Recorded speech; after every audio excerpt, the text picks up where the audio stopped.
And welcome to today's Torah study. Today's Torah study is about Donald Trump and Joe Biden. And Joe Biden, because, you know, we're living in this crazy world. Sometimes you think, like, when am I going to wake up and it's going to be over and people will just be normal again? When you sleep in your dust. We said that in 2020. It never happened. It's like, it's just crazy. Do people have anything else to talk about? Is there anything that is, can we talk about spirituality? Can we talk about inspiration? Can we talk about something that actually makes us feel good? Or do we have to, thank you. That's why we come here. Or do we constantly have to be talking about imposing our personal preferences upon everybody else that we can? It's like everybody's walking around with a sledgehammer. And if you don't agree with me, then first of all, you're an idiot. Second of all, you're evil. Third of all, you need to be excommunicated. I mean, seriously, what's going on over here? What's going on is a repeat of history. There's nothing new about this, friends. It's nothing new here. Nothing new. You see, we're in the days of the Omer. The days when the students of Rabbi Akiva suddenly died in a mysterious plague. Now, this is a very, very important conversation that we have to have about this. 24,000 students of Rabbi Akiva died suddenly in a very short, brief period of time between Pesach and Shavuos. I mean, that's 7 weeks. An epidemic. It was like COVID, like real COVID, right? And 7 weeks, 24,000 students. That's a lot of death. What caused this death? The Gemara tells us. The Gemara tells us why they died. They died because they couldn't respect each other. Ooh. That's what it says. Because they couldn't respect each other. Now, I want you to think about that for a moment. They couldn't respect each other? That's a reason to die? I mean, that sounds pretty aggressive of a punishment. But also, these were students of Rabbi Akiva. These weren't just, drive-by Jews that had Rabbi Akiva's phone number saved somewhere in their phone. They were the students of Rabbi Akiva. They were actually the students of Rabbi Akiva. So to be a student of Rabbi Akiva, like, think about it. Just think about that for a moment. The students of Rabbi Akiva. These are like who are the students of the Rebbe? Who are the students of the Rebbe? He says students of the Rebbe, the Hasidim, people that study his writings, his teachings, that embody his legacy. Not students. So students of Rabbi Akiva are not just people that have heard of Rabbi Akiva, that read about him a couple times in the New York Times, that would recognize his name when mentioned or recognize his face. Students of Rabbi Akiva means that those that are connected with his messaging. What was the messaging of Rabbi Akiva? What was the most famous teaching of Rabbi Akiva? Oh, well, that's the verse in Torah, right? But he quoted that verse. It says in the Torah, we read about it last week's Torah report, 2 weeks ago. Ve'ahavta l'riacha kamok, and you shall love your fellow as yourself. Ooh, Rabbi Akiva said, love your fellow like yourself. Rabbi Akiva said, Rabbi Akiva, ze klal gadol b'Torah. This is a general rule in the Torah.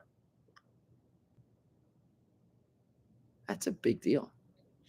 We have to understand why is it that honoring your fellow, treating your fellow like yourself is such a general rule in the Torah? Like, why is it such a big deal?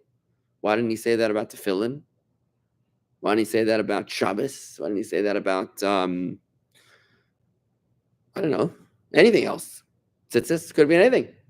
Beards. All else is derivative. Why is everything a derivative from loving your fellow like yourself? But that aside for a moment. Okay, so loving your fellow like yourself, this is the general rule of the Torah. You'd think that his students, if nothing else, would have learned one thing, which is what? To respect each other. If nothing else, the one thing which you would expect from the students of Rabbi Akiva is that they were able to respect each other. No, the Talmud says, not only did they not respect each other, it was so bad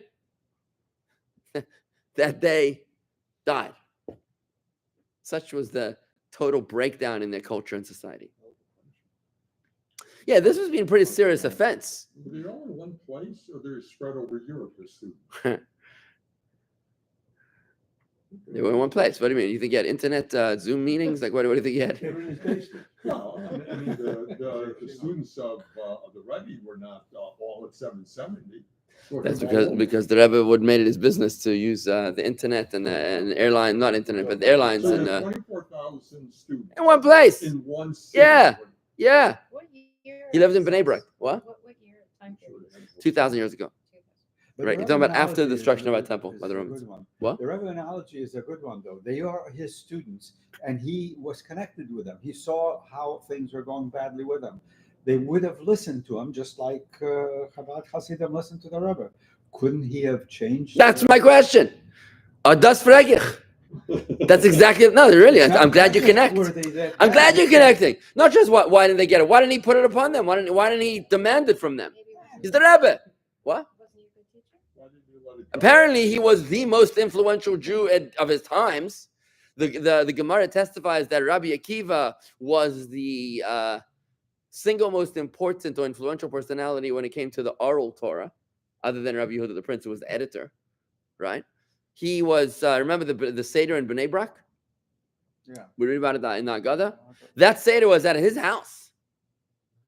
And it was attended by his own teachers. Very, very, very unusual for the teacher to go to the student.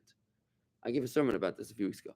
But they came to him. Rabbi Akiva is a very, very serious character. He is one of the most effective teachers of all of Jewish history. But his own students, 24,000 of them. By the way, Rabbi Akiva was no stranger to success in the face of hardship. He started out illiterate, ignorant, poor, impoverished, even without ambition. And if you remember the story of the dripping of the water in the rock, when he saw the water hollowing out the rock, he realized something very, very interesting, that it's not the intensity of our efforts, but rather the consistency of them, or the persistence of our efforts that brings that global change. So Rabbi Akiva understood how to make things happen. What happened to his students? Good question, right? Here's how the Rabbi explains it. The Rabbi explains that it wasn't despite their being students of Rabbi Akiva, but specifically because of it, that they made such a tragic error. You see, regular people will go like this, be like, oh, so you're a Trump supporter? Okay, fine. I disagree with you, but have a nice day. I'm not a Trump supporter. You're a Biden supporter? I'm not a Biden supporter, right? This is how normal people might react. Present company, present day generations. I don't know what's going on. Maybe you can help me understand what's going on over here today. But in a normal situation, so you prefer vanilla? Well, I like chocolate. You like Mercedes? I like BMW. You like Android? I go for Apple. Very nice. I'm not getting offended by your positions here, right? Comes the students of Rabbi Akiva and they say, listen, you like vanilla? No. You can't like vanilla. You don't understand the benefits of chocolate. Why is this so important to me? Because I love you like myself. And therefore, I can't let you make such a mistake of not appreciating the deeper truth. There was a problem with this approach. Very nice. So here you are, you're stuck with an Apple, and I'm trying to explain to you why Android is so much better. And I care because I care about you. It's not because I don't care about you, because I do care about you. That's why I need to hammer this into your awareness that you're wrong. Because I love you and I care about you. The problem is, this wasn't a one-way street. The problem is, the other guy felt exactly the same way. He was just as passionate. He was a chassid of Rabbi Akiva. It's like, no. I'm not taking this sitting down, man. Seriously? Apple? Nah. You're so wrong, man. You're so wrong. You just don't get it. So what happens is that they were literally at each other's throats, Polarized society. where they couldn't communicate with each other. They could not communicate with each other because each one was so comparing their personal worldview with the other that they were not interested in listening. There was only talking going on and no listening. How many people do you know? How many people do you know that listen to you because they want to hear what you have to say, as opposed to listening to you so that you can take a break so that they can say what they want to say? I want you to think about that. How many people do you know in the former category? It's a little depressing, that thought. Because most people actually want to hear what you have to say? We want to hear what you That's have what to say. Yeah, we want to hear you. Thank you. But if you think about it, How many people ask someone, "How are you?" and really want to hear how that person? I mean, if that person responded with how they really were. Oh, God. So- sometimes when people ask, somebody asked you last night. No, it says, "No, David, how are you?" I said, "How much time do you have?" See? And he kept walking. He said not that much. Yeah, I was like, okay, that's your answer. Just enough for a Baruch Hashem. He wasn't asking me. He wasn't asking me. He was just saying hello. He was just acknowledging my presence. That's all it was. You know, there are some people when you ask them how they are, and an hour later you're regretting it. Regretting it. Some people you just don't ask. You just acknowledge. You say, hello. And you move on. Be careful. Question marks can be dangerous. Anyways, back to Rabbi Akiva. So the students of Rabbi Akiva here, it's not despite their commitment to their teacher, but specifically because of it, that their society broke down. Because they made a fatal error. What was their error? The mistake was, okay, so we love each other. No, we care about each other. I care about you like you care about myself. Very nice. Okay, but the problem now is, well, what's wrong with that? Let me ask you a question. What do you think is wrong with that? Where did they go wrong?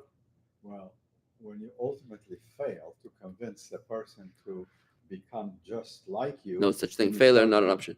Then you start getting frustrated. And now the you Gemara says, they didn't respect each other. Uh-huh. What happens now? Now you stop loving people as yourself. I guess that descended into total negative energy. And you don't get the basic that God gives them their own destiny, their own path, their own mission, Right. which is not like yours. Right. So, So that's the limit to loving. a So the way the person. Rabbi puts it is like this. He says that passion is a very good thing. Passion is great. Imagine life without passion. Be black and white. Be boring. Passion is very good. But passion also needs to be tempered with something else. What is the opposite of passion? Give me a word here. Opposite of passion is, I'm going to call it maturity. Maturity. Would you agree with that? No. Not? You wouldn't agree with the opposite of passion being maturity? No? No, most of Yeah, us ambivalent. mature people. What? Ambivalence. Ambivalence. No. If you're not passionate. No. you're- Okay, then maybe I worded the question incorrectly. I see what you're saying. Maybe I worded the question. Okay, Shelley says apathy. Oh, and again, I don't agree with that word, and probably because I stated the question incorrectly. So let me rephrase my question. I didn't mean. Okay, passion means you're interpreting as you care. What's the opposite of you care is you don't care. I get it. Fine. That wasn't my question. So I have to correct myself. The question I was asking was, passion as in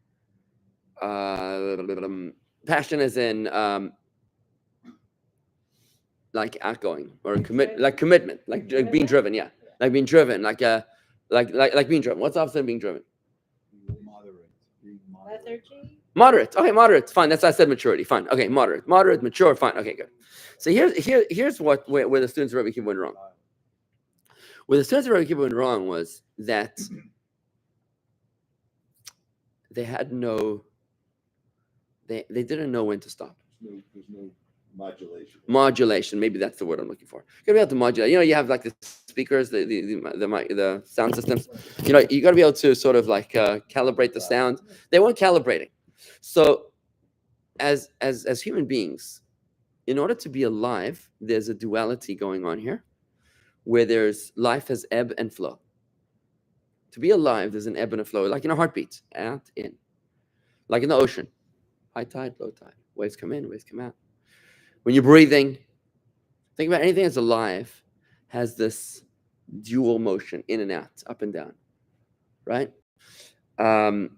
Relationships have ebbs and flows. Imagine a relationship was like this, a flat line. Oh, good. You need to have this, So it's called in the language of Kabbalah, of Torah, it's called Ratzu Vashov. Ratzu means aspiration. Shov means application. Aspire, apply. But if you constantly in a state of aspiration, you know what's going to happen to you? What happened to the sons of Aaron? It's a theme throughout the Torah. It's a theme in the Torah. This is an underlying theme, a recurring theme. That the sons of Aaron, they were inspired, but they were inspired without application, without moderation, without modulation. They just kept on like, oh my God, they just kept on going. They kept on going without any restraint. And they eventually expired. There are other people in Torah that did this. Think about it. What they did is that they just went all out and they lost the plot. This is where people like get a little mashuga, right? Because they can't process it. What happened to these students, the way I understand that happened to them, is the same result that happened to the sons of Aaron. I'm not sure if they died by an epidemic per se, as much as they might have had the same death as the students, as the sons of Aaron, where it was a ratzu bli shov, an aspiration without a modulation. This is a bit of an interpretation of my own, so forgive me for this. I don't know if you can come in with another epidemic, as you questioned the epidemic before. It's a little difficult to process that. So I'm giving a bit of a different, a Kabbalistic interpretation to the story, okay? And you'll notice that there was another example of when people did this exact same error. It was the 4 sages in Tractate Bechoros who entered into the paradise. The paradise is the orchard, the spiritual... What is a realm? Realm is a word that I hear often in the language of Hasidus and Kabbalah. I just don't know what it is. It's like a kingdom. Is that a realm of paper? Area No, it's a ream. A ream. Oh, that's R-E-A-M. R-E-A-M. So what's the L doing there? A realm. What is a realm? It's like a geographical area.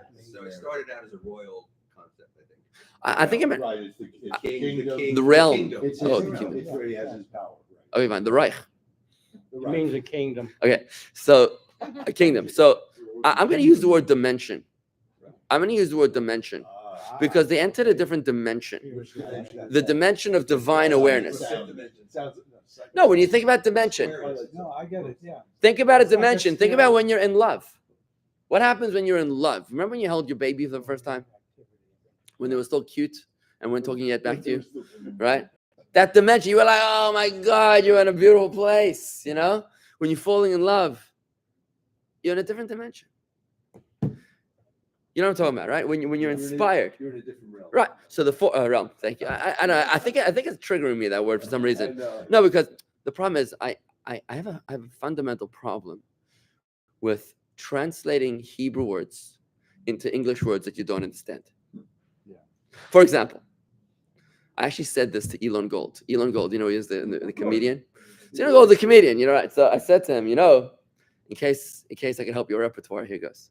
So he's, you see these Chabad boys, and they're out there in the streets of Manhattan and Palm Beach, and they're giving, they're stopping Jews everywhere. Excuse me, sir, you're Jewish? Yeah, I am. Would you like to film? What's that? Phylacteries. Oh, for sure. Phylacteries. Hello, I understand Hebrew. Why would you think I understand ancient Greek? Exactly. The one thing worse. Phylacteries. Like, what are you doing? That is translating to Greek word. Oh, your Hebrew's a little rough. Maybe Greek is gonna give you. I'm not sure if you ever used it. I'm waiting for the for the YouTube shorts. Elon hasn't used that one yet. What, me or him? Him. I don't know. Anyways, but I think I'm triggered by translating words. For example, when I study Hasidus, I I actually got a very beautiful compliment the other day from a rabbi somewhere in New Jersey, who told me about who sent a message to someone I know, basically that he felt that the way that I translated Yodaita, the book, was something like it's never been done before. It was a new realm of Hasidus. Uh-oh. It was a new. Dimension, that's a It was a new dimension. He said. He basically said it was a very big compliment. And I think I'm triggered by words that I don't understand that bother me, because the language is my tongue is my sword. Anyways, but back to what I'm saying over here. So the four sages that entered into this dimension of awareness of divine consciousness, and we learned about this. One of them lost his mind, one lost his faith, one lost his life, and only Rabbi Akiva from our story, interesting, nichnas b'shalom v'yotza b'shalom. He entered in shalom and he left in peace, right? It was a ratzu and a shoiv. It was an inspiration as well as an application. But if you go in without an exit strategy, something's gonna go wrong. It's gonna go awry. Whether you lose your mind, you lose your faith, or you lose your life, something's gonna go wrong. Now, lest you think that this is an ancient concept no longer relevant to our lives, I think this is what we're struggling with today. And this is what I think we're struggling with the breakdown of our society. Where what's happening today is that people are so passionate about their political views that there's just absolutely no room for anybody else's political views. It's an echo chamber that is only amplified by the horrors of social media, where you create an echo chamber where your own views are amplified by bots and other people that just echo your same views, and you're just not open to hearing anything else. Somebody gave me the New York Times the other day, and I appreciated it. I asked, "Is there anything else you want me to read?" He said, "No. I just want you to read. Just take a look at it." And I really enjoyed it because I don't normally read the New York Times, but it was very interesting for me to read just the other view. Basically, how Bibi Netanyahu is really insubordinate to The will of the people. no to Why? Biden, and as if Is that a problem? that premise, a very interesting It's a very interesting premise. Sure, he was It's a very interesting premise. Like why? I just thought that was such an interesting way to look at it. I want to understand, the other Yeah, side, perspective, right? But we live in a cancel culture today. Oh, I disagree with you. You disagree with me? All right, Forget it. done. I'm canceling that subscription. I don't want to hear about this anymore. I don't read that. Don't ever show me this newspaper again. I think what's happening is that we're having a relatively shaif. We're racing, God forbid, towards the students of Rabbi Akiva, which was effectively an expiration, whether they died physically, which is what it sounds like, or psychologically, emotionally, they just fell apart, right? This is what's going on today. Is that just like the three sages that entered into the Paradise dimension, just like the sons of Aaron, Nadav, and Avihu, just like the 24,000 students of Rabbi Akiva, and there were others in Jewish history as well that I'm not thinking about right now. This is a theme where we need to learn how to do Ratzu with Shoif, how to do ebb and flow, or flow and ebb, right? How to do high tide as well as low tide, right? It's very easy to go out and to go out and do something exciting, but then you got to come back and take notes. You got to do your office work in order to keep it going, right? It's not enough just to make sales. You gotta take stock in the back office. If you don't, you're gonna go bankrupt, right? Bottom line is, this is what happened with the students of Rabbi Akiva. And in case it sounds like something that is no longer relevant to us, I think it's happening to our culture and society today. What Rabbi Akiva did was, clearly he wasn't successful in getting the message over to these guys. He did get half the message over to them, but the second half of the message, not. Right, the Ratzu without the Shoif, they got inspired, but they were the way I understand the students of Rabbi Akiva is that they were spiritually immature. They saw what he was doing and they loved what he was doing. They were so inspired by this loving, unconditional love of a fellow Jew. They're like, I could do that, and they were unrealistic and immature about it, and that's why it resulted in a total collapse of their culture, of their society. Now, why they physically died, maybe is because God was holding them to a higher standard. You should have known better, whatever. We could talk about that another time. But back to what does Rabbi Akiva do now? Instead of giving up, he says, okay, now I want to rebuild. After 24,000 students of Rabbi Akiva die, on Lag BaOmer, they stop dying, and now he makes the decision to rebuild. What does he do? He rebuilt with 5 new students: Rabbi Yossi, Rabbi Meir, Rabbi Eliezer, I think it is, and Rabbi Shimon Bar Yochai. Right? These are the 5 great sages that continue Judaism. Now, Rabbi Shimon Bar Yochai is an interesting guy. Just one quick story about him. He was the one that was the author of the Zohar. But let's put the story into perspective. So the Romans are trying to kill him. He runs away. He's hiding with his son, Rabbi Elazar, in a cave. For 12 years, he's hiding in a cave. Finally, the word gets out that the Romans are no longer trying to kill him. It's good. He can come out. They come out. And Rabbi Shimon Bar Yochai and Rabbi Elazar now, they had a miracle. They had a carob tree, and they had a river, a little stream outside, which was sustaining them, and they were under the earth when they didn't really need clothes because they're studying Torah with their head sticking out of the ground. Now they come out, they haven't really seen people for 12 years. And now they see it's Erev Shabbos and the guy's running around farming, Erev Shabbos. So Rabbi Elazar incinerates him with a Kabbalistic word of God. He says the word of God, just like Moses did to the Egyptian when he saw the Egyptian hitting the Jew, destroys him. A heavenly voice calls out and says, did I bring you out to destroy my world? Go back to the cave. Right? So Elazar goes back to the cave. And what happens is that when they come out eventually after 1 more year, now they've learned the lesson. Right? Now they've learned that tolerance. The guy might not be on your same level. It's okay. You don't have to, destroy him. By the way, another quick example of the story. Another quick example. There's a very bizarre story in the Talmud about Rabbi and Rabbi Zera, 2 Talmudic sages, about 1700 years ago, and they had a Purim feast together. And it says that Rabbi slaughtered Rabbi Zera at the Purim feast. You remember the story? Bizarre, right? I think it's fair to say. The next day, Rabbi realized what he had done, so he felt bad. So he brought him back to life. Okay. The next year, the Gemara says, Megillah, Rabbi goes to Rabbi Zera and he says, hey, you want to do a Purim party again this year? So Rabbi Zera says, I would. It's just that I'm not sure another miracle is going to happen. What's going on? Seriously? What kind of masochist is this? That he says, yeah, I would go. I don't mind dying again. I just don't know if you'll be able to bring me back to life. Right? That's a little crazy, right? The Rebbe explains that story, which makes 0 sense, by the way, on its own. Absolutely makes no sense whatsoever. The Rebbe explains it like this. He says that Rabba means great. Zera in Aramaic means small. Because Rabba's his name was great because he had broad vessels. Let's call him broad spiritual maturity to process. And Rabbi Zera was just of a smaller, ilk, and he was of smaller processing power, right? You have these computers that have dual processors or quad core processors, right? It shows you how many things you can do at the same time, right? Sometimes my computer's got way too much going on, it just shuts down. That's Rabbi Zera, right? Sometimes it just jams. It's like, Vigler, stop it. We can't go on anymore. Too much energy going on in here, right? So that's Rabbi Zera. What happens is that at the Purim feast, Rabbi shared with him such great Torah wisdom, secrets, like the dimension of the paradise. His soul expired. The next day, he did a miracle. He brought him back to life. And why did he invite him again next year? The Rabbi explains. Because he thought after 365 days, you've broadened your vessels, right? You broadened your vessels. You should be ready. That explains why I invited him now for a new trip into the paradise. How's that for a spiritual, conscious trip? So what they call today a journey. So Rav Zera says, look, I would.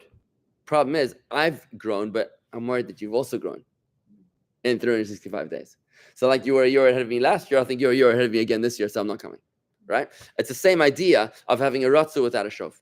Rabbi Shimon Bar Yochai proceeds. He comes out of the cave now, and what he does is that he starts to purify. If you go to the north of Israel, you'll notice there's all these graves everywhere, like ancient graves. And what he did is that he showed them where the Kohanim were allowed to walk, because the Kohanim are not allowed to walk over graves. The Kohen is not allowed to become spiritually impure. So what he did is he marked the pathways where the Kohanim were allowed to walk in order to make it life easier for the Kohanim. They weren't on a spiritual level, but he showed them. He made the world a better place. He did different things that made the world more functional, more easy to inhabit. In other words, Rabbi Shimon Bar Yochai had learned the wisdom of his teacher of Rabbi Akiva, that you have to have ratzah with shuv, you have to have inspiration together with application, together with modulation. And the sin, the mistake of Rabbi Akiva's students is what I wanted to focus on this morning by just saying that I think we're making the same mistake today. And it's awful. It's ugly. We have 7 weeks of Omer in order to infuse within our consciousness this awareness that it's okay for other people to disagree with us. You are not God Almighty so that anyone who disagrees with you is idolatrous. You're just a human being. Don't take yourself so seriously. It's okay if somebody disagrees with you. They're entitled to have a different opinion, right? And I don't know the cure. I don't know what the solution is. But they can have a different opinion. But if they're attacking you, That's right. It's fine to have a different opinion. Right, but don't attack me from my opinion. Right. So I'm not sure how to deal with it. Honestly, I don't know how to deal with it. Right now, we're dealing with a zero conversation. It's like the pro-Palestine what's it called? Pro-Palestinian, pro-Gaza protests. There's no conversation. They don't want to know. They don't even know what they're protesting for. LGBT. Yeah, I watched this interview. I watched the interview with one of the protesters, and they asked him, "What do you think should happen? Israel should get out of Gaza." So the guy says Israel did get out of Gaza in 2006. Wait, what? Wait, what? They left Gaza? and like they don't have a clue what they're talking about. There's not even a conversation. Yeah, no, they moved it to the West Bank. Yeah, you guys still didn't do the right. So what? Gaza's done, and we gave them a state, and they turned it into a hellhole, literally, right? It's interesting. Norway yesterday violated the Oslo Accords, or yesterday. They violated the Oslo Accords by unilaterally declaring a Palestinian state. Yeah. Okay, with Norway to violate the Oslo Accords, I mean, you hosted this, you know? It's like, you hosted this. Like, what are you doing, right? It's like there's no conversation that's going on. It's very, very sad. I don't know what can be done about it, but at least we can understand the problem. And maybe the world can be changed with small groups of people. Maybe as Jews, by becoming conscious and learning the lessons of our own history. Maybe by us reflecting deeply on the messages of the students of Rabbi Akiva, on how they failed. We can rise up to be able to say to other people, I respect your opinion, even though I disagree with it. And I hope that you can do the same for me. Maybe that's a line that we need to start implementing. So what would the Rebbe say? I mean, he addressed this issue of don't get out of Gaza. So on this same issue, would he just take, that's a good idea, we can all... You mean about Gaza? When it comes to Gaza, it's existential. Any line. When it comes to Gaza, it's existential. There's a video coming out today. I'm actually quite mortified of some of the hostages, some of the women IDF soldiers that were taken captive on that first day of October 7th. It's a video footage that came out, and it's being distributed today. It's very, very concerning. I think Israel found it in Rafah. Under every other house, they say there's tunnels in Rafah. And they found this footage. I saw just little clips of the footage. It was deeply disturbing. So it's going to be censored. It's going to be edited. But to think that under these conditions, they're still hostages. IDF, the families of the hostages. Yeah. What they're doing is that they're declaring, they're awarding terror with an independent state amidst such gruesome, horrific savagery. It's unthinkable. But yeah, it is what it is. And I think that we have to remember that there is a God in heaven who must have some sort of a plan, as much as we don't understand it. And that we have to figure out a way to find our balance with ourselves, the balance with our faith, the balance with each other. Because when we can find our balance, it's then that God balances us back. Let's try to make an effort to learn from the students of Rabbi Akiva not to make that mistake. Any questions? Sure. Yesterday, you fired us up. That's why I'm tired too. Oh, okay. We wore them out yesterday and in the morning and in the afternoon. Shelley, I tell my family you attack me that I respect your right to your opinion. You know me. I'm a good wife, mother, friend. I'm a spiritual and I attend spiritual weekly. Please respect my rights. Beautiful. Because you have people today that say, well, you're religious. You're a kook.